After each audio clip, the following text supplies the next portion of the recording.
Hey everybody, welcome to another episode here on Bully Whispers, and we're here today to compare the two shows, The Sopranos and Breaking Bad. Now, plenty has already been done covering all of The Sopranos references in Breaking Bad, and The Sopranos ended before Breaking Bad started, so we won't be getting into any of that today. Although, Tony definitely could have used a fighting lesson from Badger during his scrap with Ralphie. Helicopter, bitch! Instead, today we will pit the two shows against each other in gladiatory combat, starting with a comparison of their styles, which, intentional or not, mimic their respective main characters, before moving on to how different overlooked aspects of the two series, such as bad episodes, quotability, etc., stack up against each other. Then we will let all of the characters, big and small, battle it out to find out which is superior, and end with a clash of the series finales, all to find out which show comes out on top. But I don't know about actually keeping score because that might hurt some feelings and only mean people do that. Now, before digging in, we should take a second to address the spin-offs, and Breaking Bad is clearly the winner here. You insensitive cocksucker. Breaking Bad wins here because of Better Call Saul, which, in my opinion, isn't as good as Breaking Bad, but nevertheless is a good series in its own right. When it comes to the movies, El Camino and the Many Saints of Newark, it's pretty much a wash. Neither was particularly well received, but at least El Camino was consistent with Breaking Bad's style of wrapping up everything by meticulously working all equations through to the end, kind of like in chemistry, as opposed to The Sopranos, whose style tended to be more nebulous, more open to interpretation, and with no real guarantee of an outcome, kind of like therapy, and this is a dynamic that will pop up throughout this episode. When getting into the series themselves, it's important to note that neither show jumped the shark. Breaking Bad briefly looked like it might be headed in that direction when they started getting into train robbery, and Tony looked like he was going to feed some sharks with Polly Walnut's dead body, but no sharks were actually jumped in the making of either show. That being said, every series has its down episodes and seemingly pointless subplots, with these two being no exception. In the case of the subplots, I'm going to have to make this one a push. Between things such as Massive Genius or Marie Schrader's kleptomania, it really would be splitting hairs to try and put one above the other. However, it's important to note that most of these subplots took place during the lowest rated episodes, and when it comes to their worst episodes, The Sopranos' worst episodes were worse than Breaking Bad's, even though The Sopranos had fewer of them.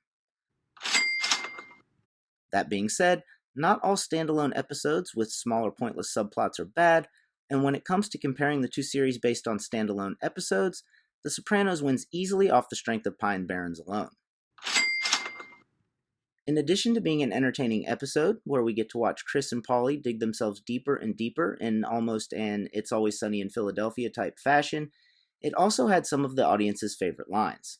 The guy you're looking for is an ex-commando. He killed 16 Chechen rebels single-handed. He was with the Interior Ministry. Guy's some kind of Russian Green Beret. He killed 16 Czechoslovakians. Guy was an interior decorator. This brings us to show quotability, and here The Sopranos win convincingly. Let me tell you a couple of three things. First, was Breaking Bad even really that quotable at all? What would be the most notable quote? I am the one who knocks? I'd say there's a good argument to be made that the most famous line from the show wasn't even really a line, just a sound. Second, The Sopranos were quotable to the point that, to this day, you cannot go to a Sopranos comment section without seeing a string of funny quotes and references, whereas that is not at all the case for Breaking Bad. And third, The Sopranos were quotable to the point where they are paraphrased in comments about Breaking Bad. Thank you for your comment, Tyler Williams. Now, before moving on to comparing the characters, I'm going to answer a question that I was asked a while ago, and the answer could have fallen under the show style part of the episode, but the answer to it sets up the character comparison well, and that is, do I consider The Sopranos to be more of a family drama or a gangster show? Personally, I think that The Sopranos is more of a family drama, and not just because of the double use of the word family. First, and I only realized this recently when doing screen time research for an unrelated episode, not much time is actually spent on crime in The Sopranos, especially compared to Breaking Bad. Don't you guys do anything besides play cards and eat deli meats?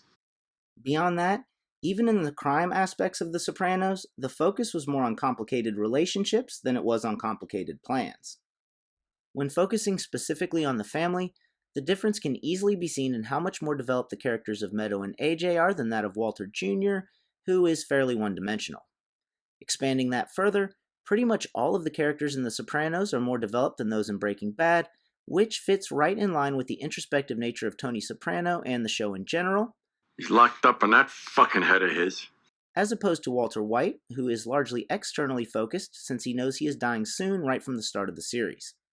On that note, it's not surprising to me that Fly is the lowest rated Breaking Bad episode, because it is a largely introspective one, which doesn't really fit with the show's style, even though it's a level of introspection that would be mild by Sopranos standards.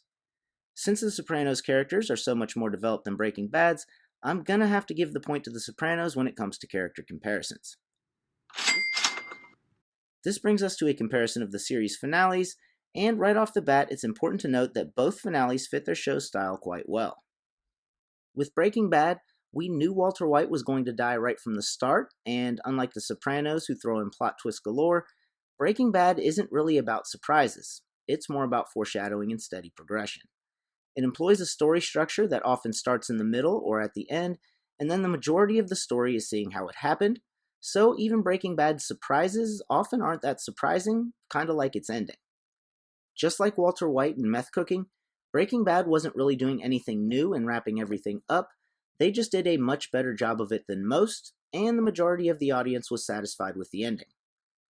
Before moving on to The Sopranos, I do want to point out that the last expression on the main character's face in both shows tend to reflect the viewer's feelings, with Walt looking quite satisfied, and Tony wondering what's next, or in his case, who's coming through the door.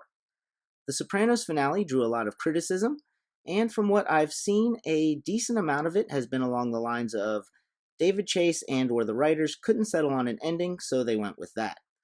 However, even if that is the case, it doesn't change the fact that their ending was unique.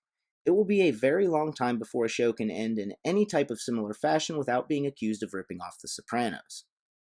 On the other hand, a show would have to end almost identically to Breaking Bad in order to get that same accusation, and at the end of the day, The Sopranos ending is still far more talked about than Breaking Bad's, even though it aired before Breaking Bad even started.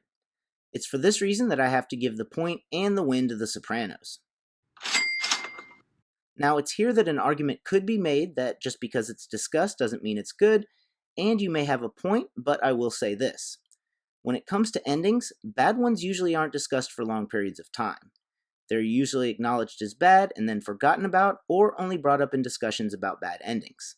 They aren't analyzed and broken down to the degree that The Sopranos are, so I would say that the ending may have been controversial, but it wasn't bad. Now, I recently posted a poll asking people which show they preferred, The Sopranos or Breaking Bad, and almost 2/3 of the respondents responded with The Sopranos. This isn't really surprising since the channel is primarily a Sopranos channel, and for viewers who are newer to the channel, it actually started out as Sopranos Street, so an audience for The Sopranos is far more built into the channel. Well, thanks for watching another episode here on Bully Whispers. As always, like, comment, subscribe, and I'll see you at the next score.